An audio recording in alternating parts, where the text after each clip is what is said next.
Hello, so today we're going to be talking about flood zone maps. I get this question pretty much every buyer is asking, is that property in a flood zone? We're also going to be talking about the different types of flood zone maps. Did you know that there's more than one type of flood zone map? I'm going to show you how to research the flood zone map, and let's get started.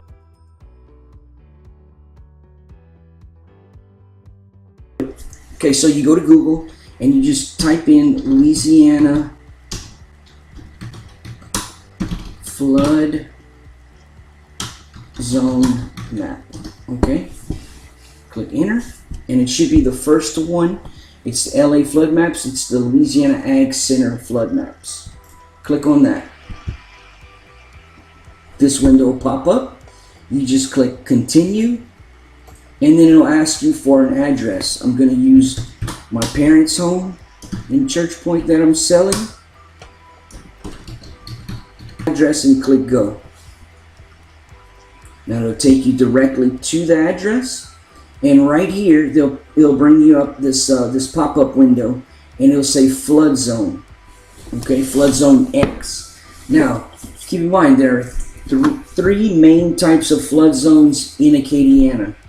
Okay, there's flood zone X.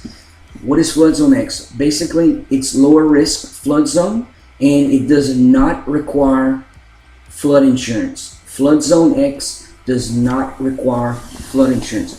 When someone says, is it in a flood zone? And you say, it's not in a flood zone. This is what the flood zone we normally refer to as flood zone X. Okay, there's flood zone A, which is a little bit higher risk. It does require flood insurance, and there's AE, flood zone AE. It's a little bit higher than A flood risk, and it does require flood insurance. I'm going to close this window, but notice how this is all grayed. That's meaning it's not in flood zone X. Now we pan out a little bit further, and you notice this blue area, it says flood zone A. That means that area is in flood zone A, and this red stripe, that's flood zone AE. Higher risk, it does require flood insurance. If you have any questions about flood zones or anything like that, please go to www.listingwithted.com. I have a link in there, and it's going to talk about flood zones and the different types of flood zones, which one requires flood insurance, and I'll even post this video there as well. Thank you for watching, and please share the video, and have a great day.